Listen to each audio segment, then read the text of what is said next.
Hello everyone. Thank you so much for joining another Tuesday, this live session of the Hiring Revolution in English. My name is Isca Gonzalez. I'm an international talent acquisition consultant, and I am also a member of the LinkedIn Creators Program in Spanish. A few weeks ago, I decided to start creating also content in English because I think it's important for people to remember why English is like, let's say, the business and international language. And all the people that perhaps is following me from Latin America, you can tell it's nice. You don't be afraid. You will make mistakes, but you have to speak English mainly if you want to have access to international environment. Now that multicultural environment in the workplace is something that we cannot just avoid and pretend is not happening. You need to speak English. So that's why we're here. And if you just started to follow either the hiring revolution of myself, I'm always sharing content about talent acquisition and the journey of the candidates, companies, of course, recruiters in this, let's say, world of talent attraction, right? So I always share talent attraction is a team effort. And I'm very happy today because I have a guest that I met through LinkedIn. It's the best example of how this platform, it's amazing to connect with people that you have things in common. And I'm very happy. So I'm just going to bring here Marisol Maloney. Hi, Marisol. Hi, thanks How for are having me. you? I'm happy to be here. Good, how are you?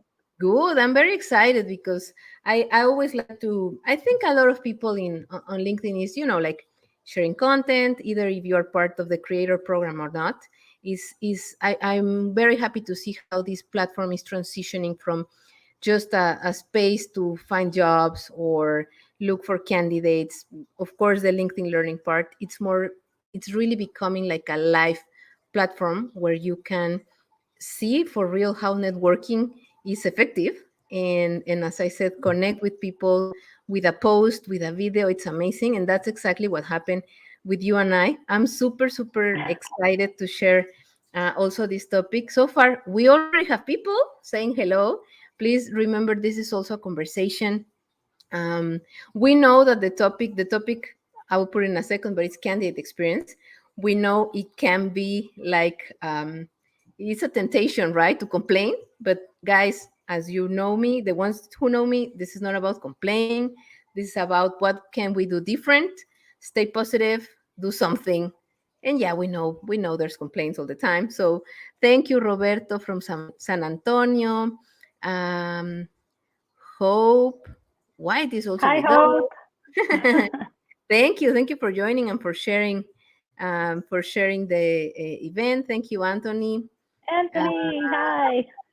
what else? We have people watching also from New York. Saludos. John. Thank you so much. And yeah, let us know where are you listening or joining this event. As I was sharing right before anything else, I think it's something that Marisol and I have in common. We do think that talent attraction is a team effort. It's not just the responsibility of the candidate, the company, the recruiter. Everything we do, and I will say in life, is about team effort.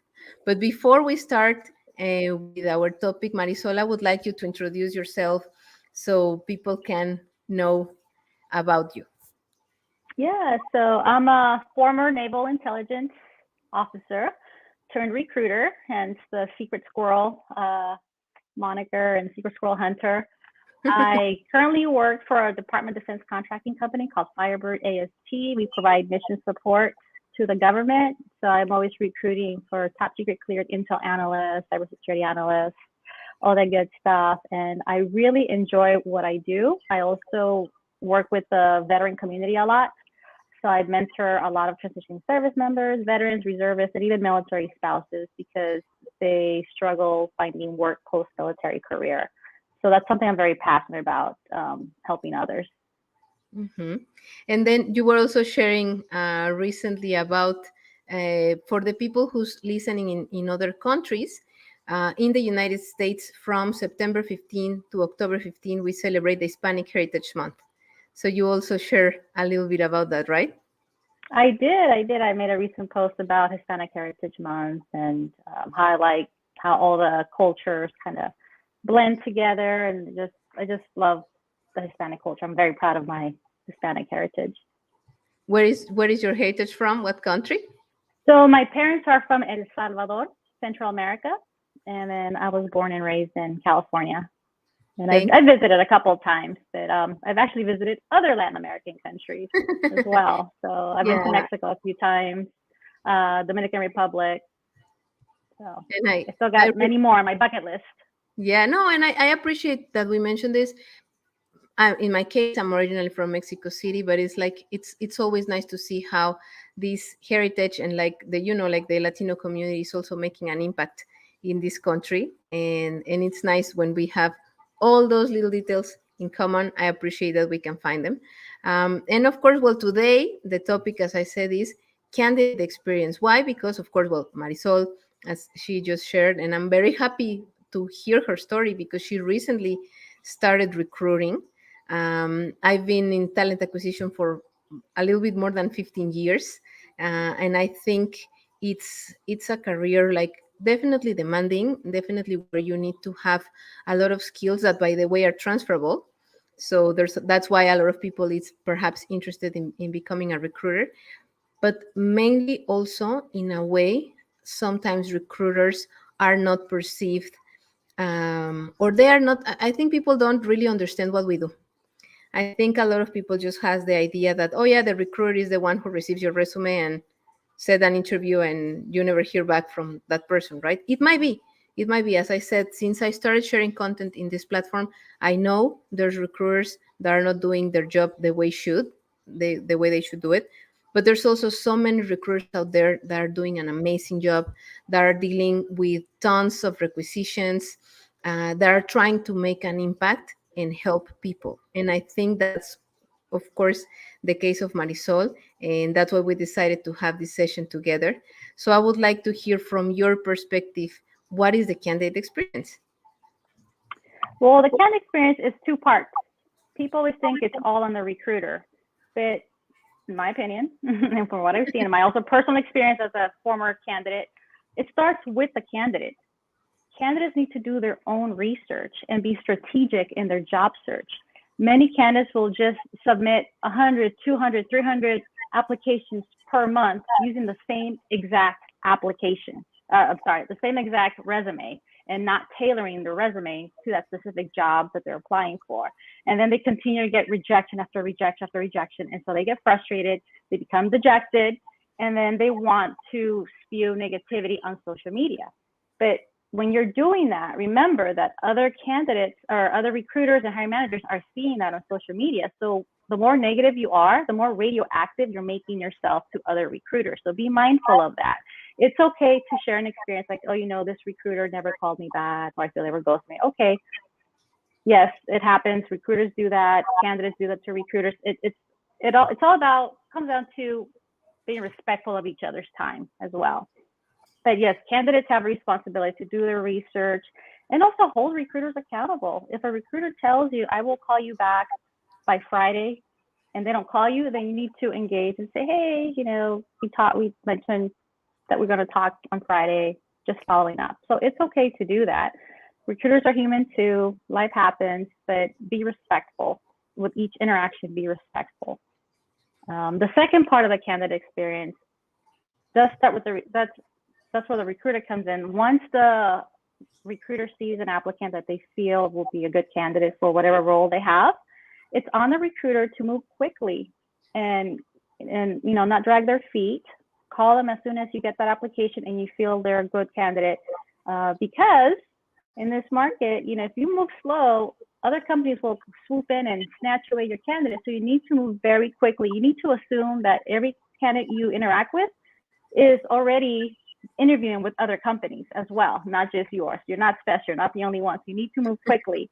And sometimes, I see a lot of recruiters complain that, it's their hiring manager. I don't have that issue. I have a great relationship with my hiring manager. Like, she moves fast, I move fast. We're in sync. We are in synergy. So that's an important part too. Stay in constant communication with your hiring manager. And if for whatever reason there's going to be a delay and you know this delay, communicate that to your candidate. Let them know, hey, we'll follow up in a week with you.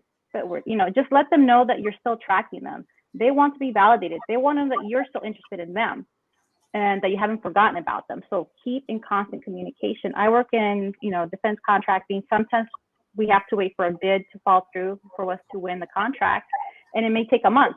And I tell my candidate, I will follow up with you in 2 weeks. I will follow up with you in 3 weeks, and I do. And in the event that we don't win that bid, I hold on to their application, their resume, and I will reach out to them once we have another role available. And by that time, they already know how I work. And so they're always willing to submit for a second opportunity. And sometimes they come to me without me seeking them out. It's because I already have that relationship with them and I have the open lines of communications with them. And I'm very honest. If their resume is not strong, I will let them know and I will help them revamp it. I will give them like some mentorship, because with being former military, I understand a lot of things that military have done. So sometimes they just don't know how to articulate that onto the resume. So I bring that out, I have them revamp it, and I submit it to our government clients so that they can have an increased chance of getting selected for the role. Mm-hmm. And I think so far, friends, because of course, I mean, obviously, Marisol and I are raised in the US, but all these recommendations, all the information that we're sharing here applies honestly globally. Because when we say that talent attraction is a team effort, if you hear just the few minutes that Marisol has been sharing with us, her perspective about candidate experience is totally something that I agree with. You as a candidate are the person who can do so much for your own process. There's even some tips that I think Marisol is going to share. I would love to talk about that as well. But the key element here is, with the market changing so fast, with all the things that we are facing as humans after the pandemic, something so simple as remember that we are humans is how we impact our relationship, like personally, of course, but also in the workplace. And yes, there's so many. I think that sometimes people can be, like, and share like the extreme part of the situation. Is the hiring manager? They are not sharing things with us. No, it's the candidate. They are not doing their part. No, the recruiter is so annoying. They are not sharing. What if we decide to change first, to come with an open mind and treat each job opportunity, each job application as something that is special, our priority. We dedicated time, and we have to be aware of something. And I think this is a good moment to mention. Definitely, when you are in the job search process, when you are open to work, there's going to be rejection, and it's something natural. And it's not that the recruiter is a bad person or the hiring manager is a bad person. Rejection is something natural. And when we were prepping for this conversation, you also mentioned that, Marisol, like, we have to be prepared for that, right? Recruiters are working for businesses, and the businesses are looking for people to solve an issue, to solve a problem, to grow. And then we would love to have tons and more and more and more opportunities. But if we just have one position, then we're going to hire someone. So rejection is something that it's going to come naturally. So I think so far you were saying, like, okay, the candidate has to do a research.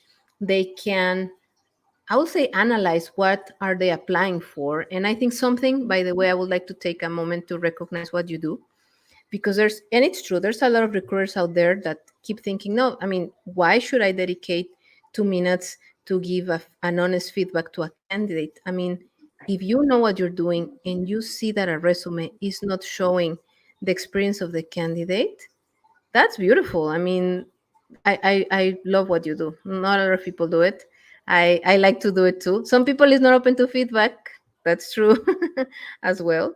But I like that you have been sharing with us, Marisol. So, in terms of what else the candidate can do in this part of what we're talking about, the experience itself. Is there anything else they can do? You already said review what you're applying for, tailor your resume. Make sure that you identify your competences, like, or your transferable skills, so you can put it in writing and help the recruiter as well to do their job. Is there anything that you think would be good to add here? Yeah, be organized. I think when you're applying to 200, 300 jobs a month, you're losing track of which companies you're applying with. And it's important that maybe you have like some sort of tracking system, maybe a spreadsheet, what company, which role, all that good stuff. So when the recruiter calls you, you don't say, hello, who's this? What role is this for again? It's like, I just emailed you yesterday. You agreed to this time. How do you not know what we're talking about today? So it just looks kind of bad on you too if you're not organized. And I'm not saying recruiters can't be unorganized. Yes, it happens too. But be the better person. Always try to do better and stay organized. Keep track of all your applications. And be open to feedback. I've been fortunate with my candidates when I give them feedback. I do try to be sensitive about their feelings because I made a post a while back about an ugly resume baby. The resumes are people's babies, and nobody wants to be told their baby's ugly, right? So you have to be open to that feedback and make your resume baby a cute resume baby. And then all these will, be attracted to you. They'll come and they want to hold your baby. They want to know more about your cute baby. So you have to be open to that feedback. Yeah. And I think this is like a good time to talk about something that we agreed, and that's exactly what put us together today here. I saw a post where you were saying, like, do you trust? It was like you started a survey, a poll on LinkedIn, asking if people was trusting the recruiters, right? You asked, like, literally, do you trust your recruiter? Yes. So, why or why not? Because I keep seeing posts about all these candidates bashing recruiters. So I just wanted to know why. Why are you bashing the recruiters? Like, what happened? Is it because you don't trust them? What has happened that has caused you to now not trust all recruiters? Because what a lot of the disgruntled candidates tend to do is they generalize. All recruiters are lazy. All recruiters, don't know what they're doing. So I want to understand, why do you feel that way? And not too many people were honest. They were just like, yeah, they're kind of quiet. I'm like, I was inviting you. Give me the feedback. What's the reason? Yeah. And I think, sorry, go ahead. I was going to say, I think it starts with just, again, lack of communication, managing expectations. You have to manage your expectations. The recruiter has to manage expectations. The candidate has to manage expectations. And just being respectful of each other's time as well, and holding each other accountable. Yeah. So this part is critical, and I think I'm starting to share some comments, because if not, we're not going to have time to read all of them. But again, going back to talent attraction itself, like, if we think about the recruiting process, it's pretty easy. The company has an open position. There's an intermediary between the candidates and the company, which is the recruiter. Then we have the interviewers. We all talk about what we want. That, by the way, someone here, Hope, is sharing with us. If you guys don't follow Marisol, please do. She has like very honest, a lot of times funny posts. So tell me what you want. Be honest. Like this role of being an intermediary between the business and the candidates has a purpose. There's a reason why we have recruiters. And yeah, sometimes there are companies that might not have a recruiter, but the person who's in charge of this process, it's someone that you have to trust, because it's you just said it, it's about respect. I will have to trust what you say as a candidate, and the candidate needs to trust the recruiter. And the more open communication we have, the better. So that's what I really like your post about, tell me what you want. Because when we ask something simple, I don't know what you think, but when we ask what's your salary expectation, and they're like, well, I'm open to negotiate. I don't know, you tell me. Can you just tell me? Because it's about you, things like that. I think it's nice. And I think I just wanted to take a second also to we cannot click here, but it's like when we have to deliver bad news to candidates, or when we provide feedback. There are recruiters, that's important to mention, myself included. Marisol just shared that with us. We do sometimes provide feedback to people when they ask it, and not everyone is ready to take that feedback. So if you're asking for feedback, think twice. Are you really open to receive feedback, or do you want to hear why you didn't? If you just want to hear that you didn't get the job, that's fine. One thing is to follow up the process. Other thing is the feedback, my friends. But yeah, so far I think so that's why it's important to trust, right? It's part of Yeah. respect and in a human, again, process that we have now. So in terms of, we're still talking about this talent attraction, this job search. It's part of a team effort. But what are the benefits of providing a good candidate experience? Well, it will help you attract more candidates, definitely, because candidates will talk. I work with a lot of veterans, so veterans talk. We are, we have our own little tribe, and we're always talking about this. This is the experience I had with this company. This experience I had with that company. It increases the company's brand awareness when you have a good candidate experience, and also candidates make the best recruiters and marketers. Like, I have had so many people refer people to me, and to me that's a huge compliment. That means I did something right when previous candidates or even current candidates are referring people to me, and I think that's great. So that's why I feel that the candidate experience is important, and employers should be mindful of that, and Mhm. do things to improve the process, and maybe even have like a candidate experience survey after the fact, so that way you know what you're doing right and what needs improvement. Because there are some companies, I think, I did have, when I used to work for a company where we always had surveys for candidates, because of course we want to hear what can we do better from the recruitment perspective, of course also as a company. And nowadays it's even more important to understand what are we doing, because for example we have the Gen Z, like, ready to rule the workplace in 2030. And I was listening this morning to an event of the World Economic Forum, and they were saying, like, for the future of work, the new generation is coming with very basic, understandable questions, right? Can you share the salary range? How is the company culture? All these things are also part of a good candidate experience. So if we start making a summary of the things that Marisol is sharing with us, we do have the candidate, let's say, responsibility and part into this experience when they are applying for a job.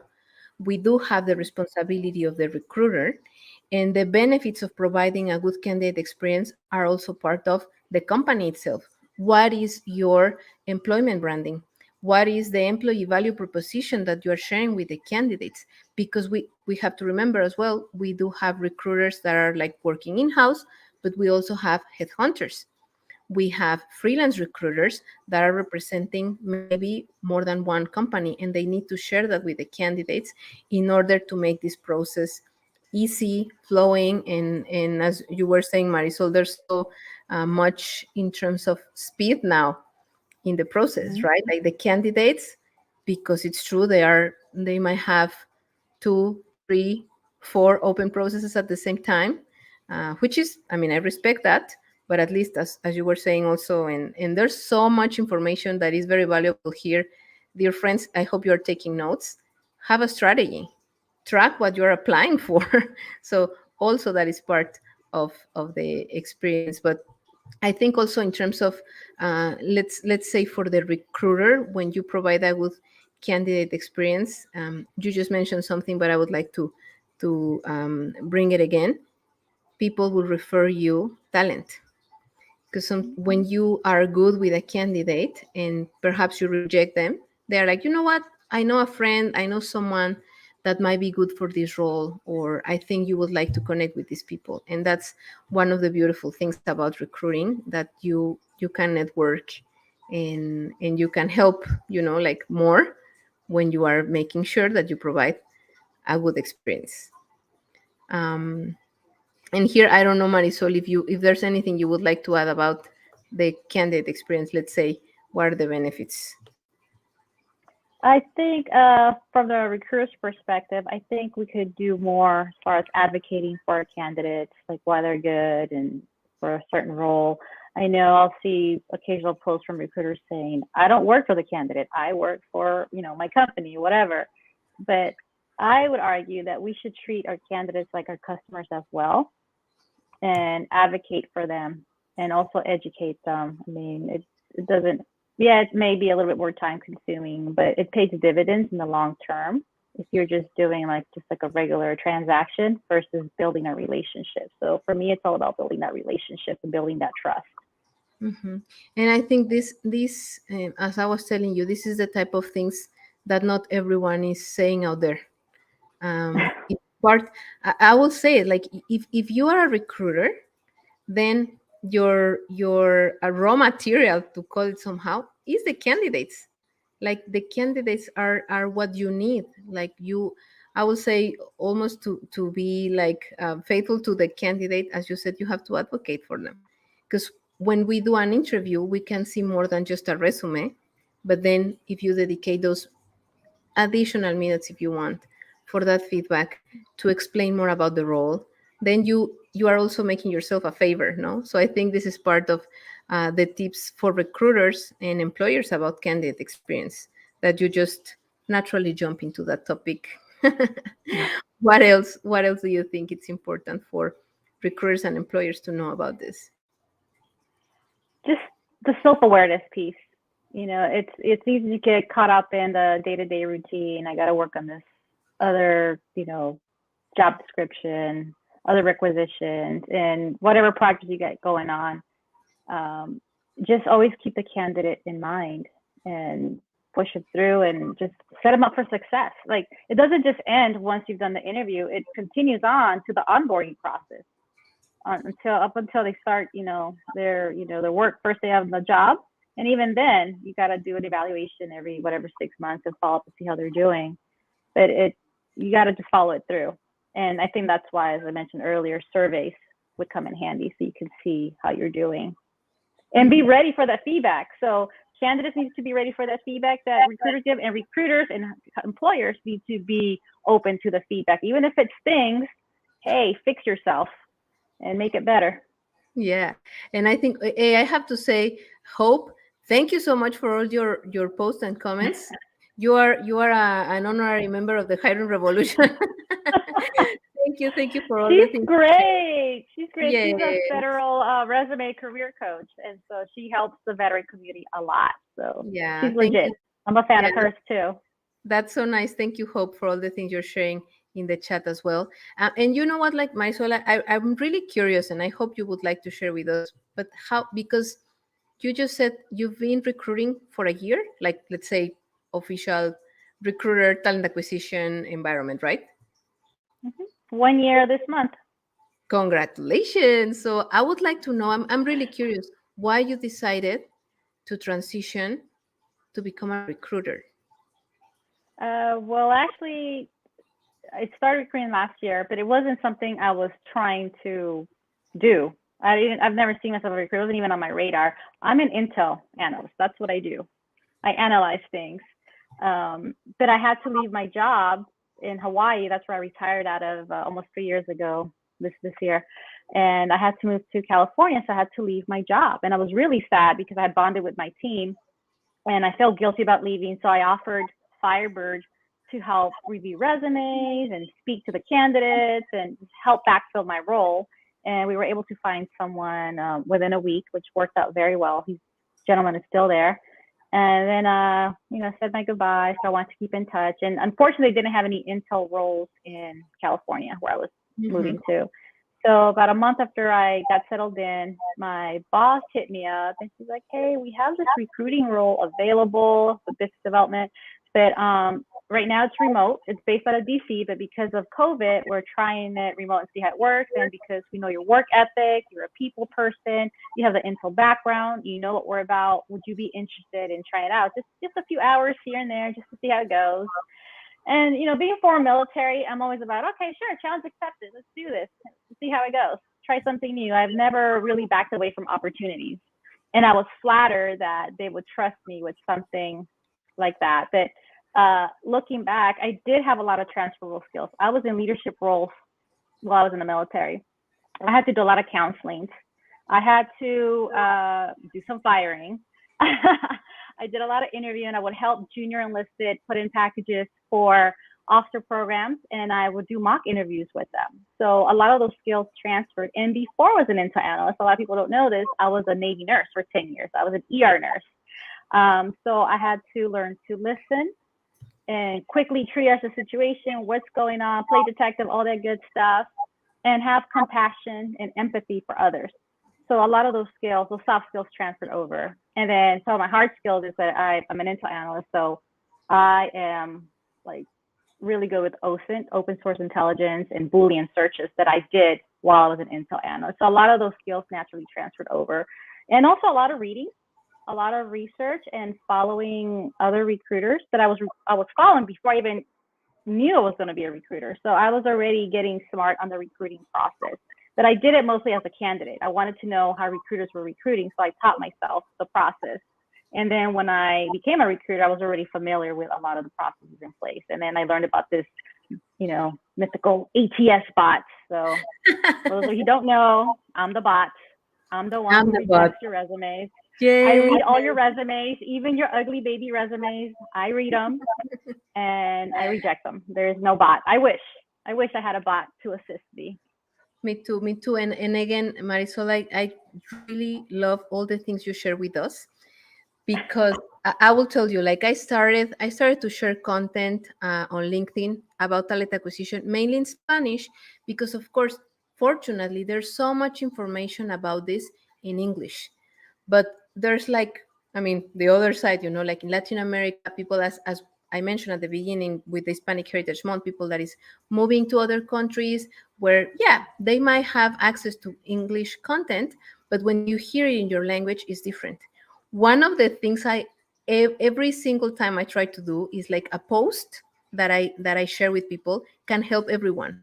And you just said it, like, you get it. I hope more people could think like you, because yeah, if you're a candidate and you understand how recruiting works, you're done. Like you it's so basic to me. But a lot of people is not seeing that. It's like, oh, she's posting things for recruiters, oh, she's posting things for candidates. Again, this is a team effort. We have to understand, like every part of the equation, because at the end of the day, it's going to make our work easier. And I do appreciate that you share why you decided, or how it happened. I think like everyone in recruiting, I haven't seen a lot of people who says, oh, I always wanted to be a recruiter. It's like it was like for a lot of us, it was like an opportunity out there, a coincidence. And I really think that people like you, who shows passion for what you do, are the very best recruiters, because it doesn't I don't know you. Thank you. I just met you. You know what, this is important, because a lot of people think that a lot of things has to do with, oh yeah, the years of experience, oh yeah, because you have a certification.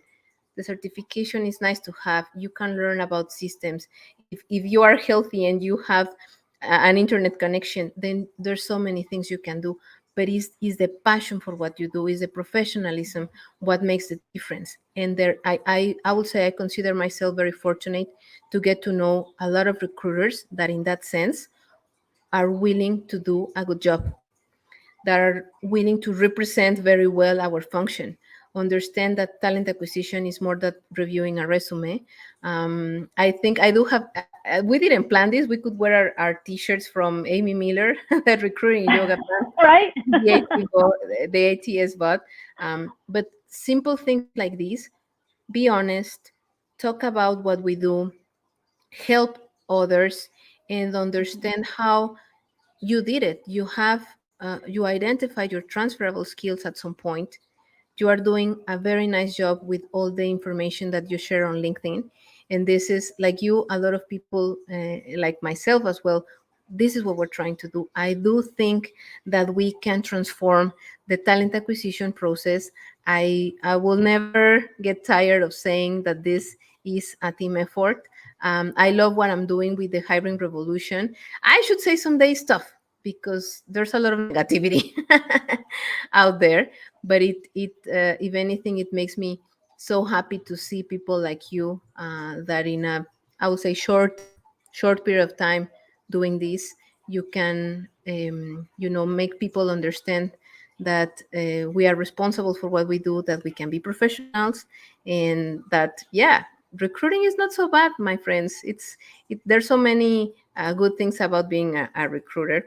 And I think, of course, as we started saying, everything starts with an open position. So from your perspective, how can, an employer improve as well the candidate experience? We're talking all the points here, right? Candidate, recruiter, the market itself, everything we can do. What is the employer, let's say, able to do to improve this experience? Hire a decent recruiter that Hire has the people skills, the personality, the follow up and follow through skills. That's important to me. But yes, I've interacted with very few recruiters, but they're out there. They have the personality of a potato, and they're not very enthusiastic. At least they don't sound like it over the phone. So I think it does start there. The kind of people that you choose to hire, certain personality, because it's kind of like sales in a way. You're selling, the person is the product, the employer is the product. But what you can't control is, free will. You don't know what that candidate is going to do, right? Like they'll say, yes, I'll take this job. And then 2 days later, like, I actually changed my mind. I'm going with Amazon. I'm going with Microsoft. So it happens. And so to be a recruiter, you also have to have thick skin and just let it roll off your back. Like, okay, next, let me start the process all over again and just get over it instead of being bitter about it, because it will happen. So just pick yourself back up, start all over, find the right candidate. I will also say employers should probably consider making shorter job descriptions, because there's some, they're like 3 pages long. They're like an essay. And that's where candidates, they get flustered. They're like, what's the important stuff? Just get me to in the military or in something we say the bluff, bottom line up front. Give me the bluff. What do I need to know? So what requirements do I need to apply for this role? And then take out all the fluff. And I think that also helps with the candidate experience, especially those that don't know any better. They're starting out their job search and they're reading all these job descriptions. That's why I think they don't read half the time the job, so they just apply. So I think that might help as well to shorten the job description. And that just made me think of something. The easy apply buttons, I don't recommend those. I recommend that you go directly to the company's website. So for example, you want to apply for Firebird, go to the Firebird website. You want to apply for Google, go to the Google website. These easy apply buttons on LinkedIn, Indeed, Monster, they don't always do a good job getting that information to the employer's ATS on there, and it doesn't always parse your information correctly. And sometimes I'll have like missing applications. That's a legal document that you guys signed that you're saying, to the best of your ability that yes, you meet the requirements. So you have to have that signed, whether it's digital or whatever document, to make it official. If not, the recruiter can just reject you. So make sure you have an actual application, not just your resume. So those easy apply buttons, you haven't officially applied for the most part. You have to still fill out the application. So that's what I mean. Do your research, help yourself, because if you're getting a lot of rejection emails, that's probably why. And also check your spam email. It's in there. If I rejected your application, you can't say you didn't hear from me. You heard from me. It's in your spam email. So I also recommend candidates create a separate email specifically for the job search. So janedoe@gmail.com. You know that email will be specific for your job search. So you and don't you can check it every day, including the spam, and including the spam. Yeah, the more professional the better. I think in that sense I agree with you. You mentioned something very important, because at the end of the day there's a lot of companies that also work, in terms of compliance, mainly the United States. You just said it right, we need to have an application. The companies that are working or that have operations in Europe, they have the GDPR compliance. And as well, in this sense, yes, when you apply with the easy apply of LinkedIn, you are, let's say, like, we take care of your information, etc., etc., but the application is not there. That's when you also don't get a lot of responses, because imagine that if the purpose, for the people who doesn't know, when you have the easy apply, it goes directly to the inbox of the recruiter or the sourcer or the person who posts the position. And then you have depending on the role, depending on the industry and the company, in 10 minutes, you can have 100 applications. But it means that you're going to review it manually. And we do, most of the times we do, but even if you have a template or anything, it's so hard to manage the volume. So that's why I think here this little section is like also understand what we have to do. Volume, sometimes it's crazy. And here we have a very interesting question from Cheryl. She says, so many people are asking me if I could train them in talent acquisition. Aside from creating a training program, do any of you know of any online curriculum or workshop they can attend? I would like to have a new resource other than on the job training. I do, and I will definitely recommend you, Cheryl, to follow John Blastelica. His company, it's called the Recruit Toolbox. I will put it in a moment right here. I will put the link here for everyone to have it. There is a lot of free resources. He does have like it's like that corporate recruiting training. There's a lot of conversations that he has in the YouTube channel. On LinkedIn there's like documents, a lot of information. It's free. Of course you can, if you want, take the training, but let me share. Here is recruitingtoolbox.com. That's something that I definitely recommend. Thank you. Thank you for asking. It's really good. And John is amazing. I had the opportunity to meet him in person in Amsterdam. I took a workshop with the Recruiting Toolbox, and everything that he shares is like like very updated. He is most of times he's also featured by LinkedIn news, like Get Hired. Really, really good information that you can have.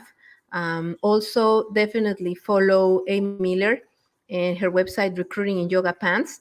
She has kind of what Marisol was saying, like you understand the recruiter perspective from the candidate point of view.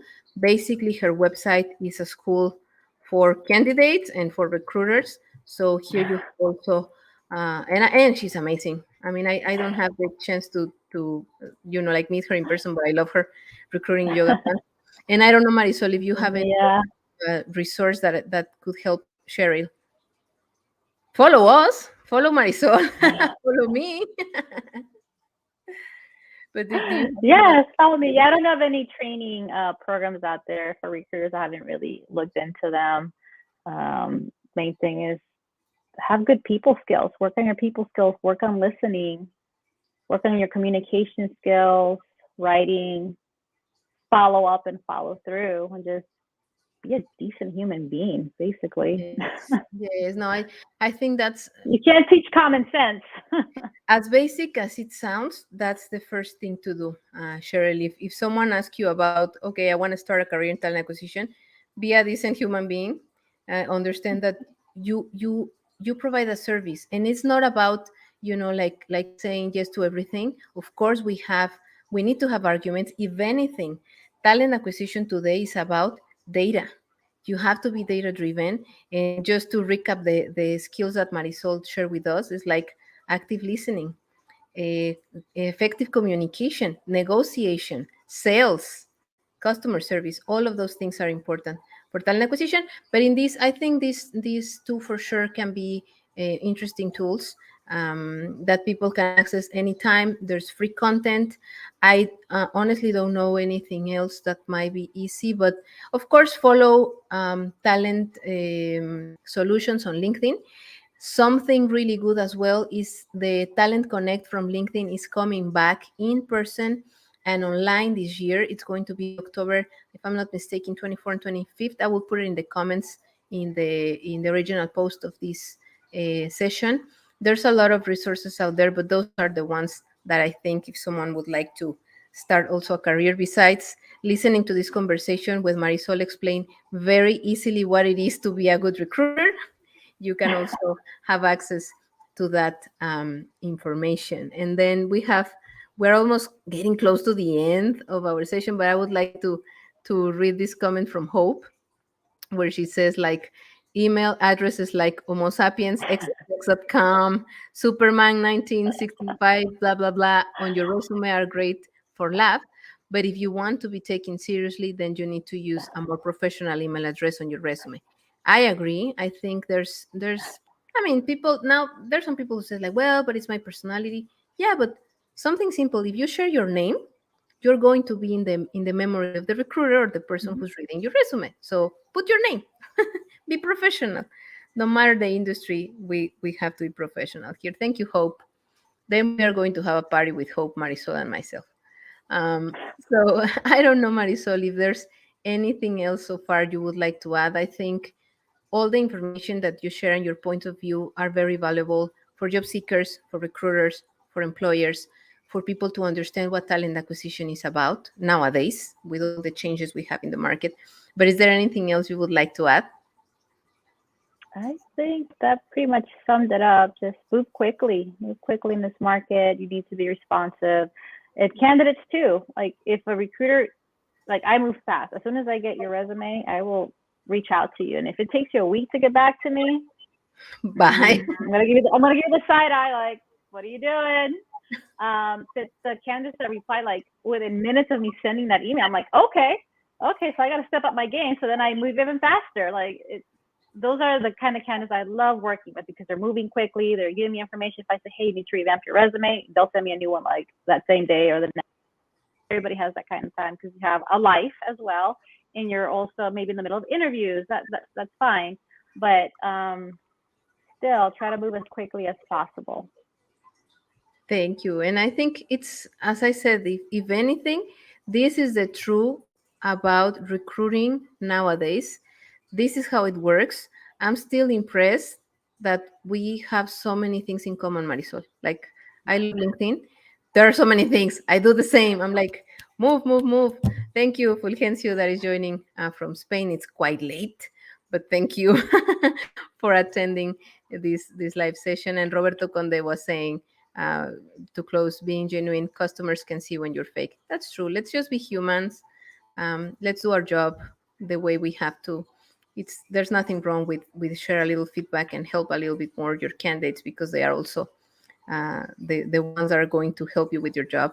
And I enjoy this conversation so much, Marisol. Thank you for all your valuable comments. Thank you for being honest and brave to share this with your posts, with your comments, with this beautiful conversation. It's important. I mean, someone has to say it, and I'm glad we are doing it. So thank you everyone as well for all your comments, for being with us today. This session is going to stay recorded on LinkedIn. We also have the YouTube video that we can share.